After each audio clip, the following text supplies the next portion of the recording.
Hello guys, welcome back to our channel. ఎలా ఉన్నారు? అంతా ఎలా ప్రిపేర్ అవుతున్నారు? సో ఈ టాపిక్ మీద నేను ఆల్రెడీ 2-3 వీడియోస్ అయితే చేశాను. అండ్ అగైన్ నాకు కామెంట్స్ అయితే చేస్తున్నారు. ఎగ్జామ్ డేట్ ఎప్పుడు, కట్ ఆఫ్ ఏంటి, నేను SC category and BC category, నా యొక్క కట్ ఆఫ్ ఎంత ఉండొచ్చు, ఇన్ని మార్క్స్ వస్తే నేను క్వాలిఫై అవుతాను అనేసి చాలా కామెంట్స్ అయితే నాకు పెడుతున్నారు. సో ప్రతి ఒక్క కామెంట్కి రిప్లై అయితే కష్టం కాబట్టి మళ్ళీ వీడియో అయితే చేయాల్సి వస్తుంది. ఫస్ట్ ఆఫ్ ఆల్ మీరు సబ్స్క్రైబ్ చేసుకున్న వాళ్ళందరూ కూడా బెల్ ఐకాన్ క్లిక్ చేసి ఆల్ మీద చేసుకున్నట్లయితే నేను పెట్టే వీడియోస్ అన్నీ కూడా మీకు వస్తాయి.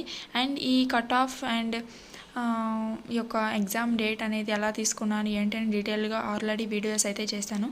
ఈ వీడియో లాస్ట్లో ఇస్తాను, లేకపోతే పైన మీకు స్క్రీన్ పైన కూడా ఇస్తాను చూడండి. ఫస్ట్ ఆఫ్ ఆల్ ఏంటంటే ఎగ్జామ్ డేట్ కరెక్ట్గా ఏంటి అని, లేకపోతే 2024 ఎక్స్పెక్టెడ్ కట్ ఆఫ్ మార్క్స్ అనేవి డెఫినెట్గా ఎంత ఉండొచ్చు అనేది ఎవ్వరు కూడా ఎక్స్పెక్ట్ చేయలేరు. సో ముందున్న పరిస్థితులను బట్టి నెక్స్ట్ ఎలా ఉండబోతాయి అనే దాన్ని ఒక ప్రిడిక్ట్ చేసి చెప్తారు అంతే. ఈ విషయాన్ని అయితే గుర్తుపెట్టుకోండి. వీడియోని అయితే స్కిప్ చేయకుండా పూర్తి వరకు చూడండి. మీకు డౌట్స్ ఉన్న అన్ని డౌట్స్ కూడా క్లియర్ అయిపోతాయి. ఫస్ట్ ఆఫ్ ఆల్ ఇక వీడియోలోకి వెళ్ళినట్లయితే exam date, expected cut off marks and exam pattern ఏంటి ఒకసారి అయితే రివైజ్ చేసుకుందాం. ఇది మన ప్రిపరేషన్కి కొంచెం బూస్టప్గా ఉంటుందనేసి. ఫస్ట్ ఆఫ్ ఆల్ వచ్చేసరికి 2024 expected cut off marks for sub inspector అనమాట. ఈ సబ్ ఇన్స్పెక్టర్ కానీ కానిస్టేబుల్ కానీ కట్ ఆఫ్ అనేది నేను ఎలా తీసుకున్నాను ముందున్న పరిస్థితులను బట్టి, అంటే 2018 కట్ ఆఫ్ని బట్టి నేను 2024 కట్ ఆఫ్ని ఎలా తీసుకున్నాను అనేది ఆల్రెడీ ఒక డీటెయిల్గా వీడియో చేశాను. ఎవరైనా చూడకపోతే అది చూడండి, మళ్ళీ నాకు కామెంట్స్ అయితే పెట్టద్దు.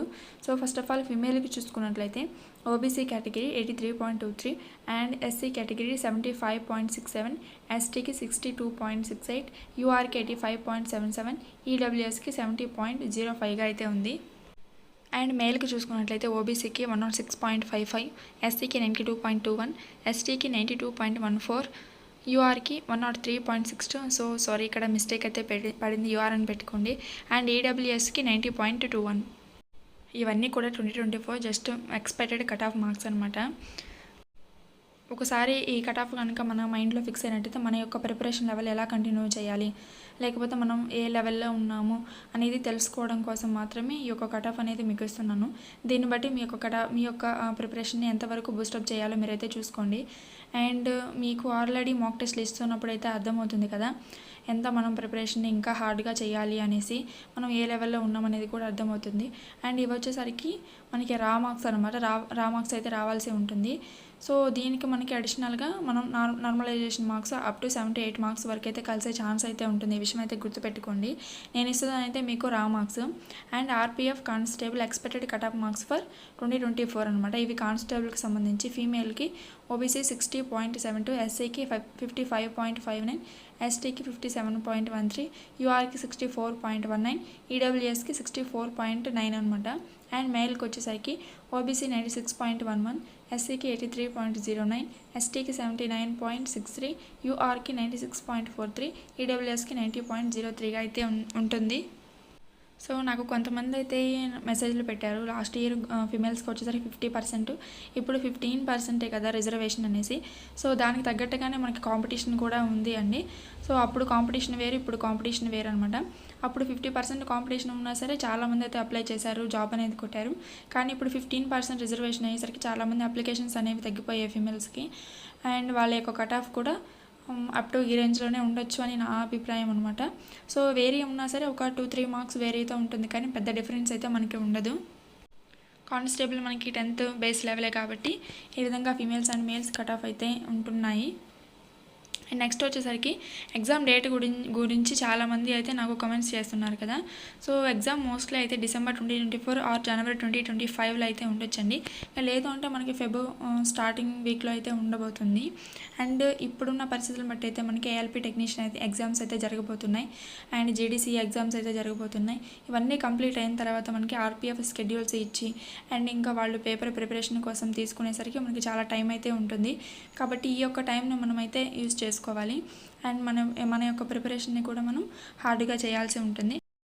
సో ఎగ్జామ్ డేట్ ఎప్పుడు ఉండొచ్చు ఇంత ఆతృతగా అడిగే బదులు సో ఎగ్జామ్ డేట్ రేపు అన్నట్టు ఉంటే మీరు ఎంతవరకు ప్రిపరేషన్ని చేయగలిగారు అనేది అయితే ఒకసారి చూసుకోండి.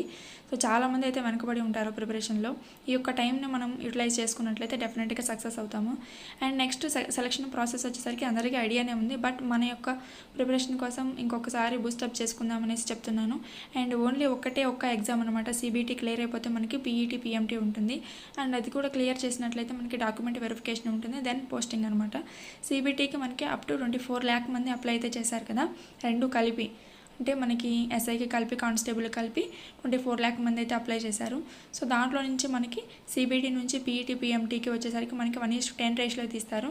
సో పీఈటీకి 1:10 రేషియోలో 2 times అయితే తీస్తామని మనకి నోటిఫికేషన్లో అయితే చెప్పారు. తర్వాత డాక్యుమెంట్ వెరిఫికేషన్లో వచ్చేసరికి ఇక 1:1 రేషియోలో అయితే తీస్తారనమాట. సో ఇంకా డాక్యుమెంట్ వెరిఫికేషన్ దాకా వచ్చారు అంటే మీకు జాబ్ గ్యారంటీ అనమాట. అండ్ దెన్ వచ్చేసరికి పోస్టింగ్. ఈ విధంగా మనకి సెలక్షన్ ప్రాసెస్ అనేది ఉండబోతుంది. కాబట్టి ఓన్లీ ఒక ఎగ్జామ్ మనకి గ్రూప్ 1 అని, ప్రిలిమ్స్ అని, యూపీఎస్ అని వీటన్నిటి కోసం కష్టపడే బదులు సో మనకి తెలిసిన నాలెడ్జ్తో ఒక బేసిక్ నాలెడ్జ్ తోటి ఆర్పిఎఫ్ని క్లియర్ చేయడం పెద్ద కష్టం కాదని నా అభిప్రాయం. అండ్ ఇంకా అప్కమింగ్ నోటిఫికేషన్స్ అయితే చాలా ఉన్నాయి మనకి రైల్వేలో. ఎన్టీపీసీ, గ్రూప్ డి, ఇంకా ఏఎల్పి టెక్నీషియన్ ఇవన్నీ కూడా రైల్వేలో ఉన్నాయి. కాబట్టి కొంచెం మనకి కష్టపడితే కనుక రైల్వేలో మనకి సెంట్రల్ గవర్నమెంట్ జాబ్ వచ్చే ఛాన్సెస్ అయితే చాలా ఉన్నాయి. కాబట్టి మీ యొక్క ప్రిపరేషన్ని ఆపకుండా కంటిన్యూ చేసినట్లయితే గెటిన్ అయితే అవుతారు. అండ్ ఇంకో విషయం ఏంటంటే మనకి ఆర్పిఎఫ్కి సంబంధించి యాజ్ ఏ ఆస్పిరెంట్గా నేను తయారు చేసుకున్న notes and polity, geography, economy and art and culture ఈ విధంగా ఇంపార్టెంట్ టాపిక్స్ అనేవి ఆల్రెడీ వీడియోస్ చేస్తూ ఉన్నాను. సో ఆ టాపిక్స్ వరకు చదువుకున్నా సరే మీకు చాలా హెల్ప్ఫుల్ అయితే ఉంటుంది. అండ్ ఈ వీడియో లాస్ట్లో ఇస్తాను అండ్ ఇంకా డిస్క్రిప్షన్లో కూడా ప్రొవైడ్ చేస్తాను. డెఫినెట్గా అయితే విజిట్ చేసి చూడండి, మీకు చాలా హెల్ప్ఫుల్ అయితే అవుతాయి. ఎవరైతే ఇంకా ప్రిపరేషన్ కొనసాగించలేదో వాళ్ళందరూ కూడా ఆ టాపిక్స్ని చక్కగా ఒక చోట కూర్చొని రాసుకొని వాటిని ప్రిపేర్ అయినట్లయితే కనుక గెటిన్ అవుతారు. సో ఇదని నేను చెప్పాలనుకున్న విషయం. వీడియో నచ్చినట్లయితే ఒక చిన్న లైక్ చేయండి, షేర్ చేయండి. Thank you so much.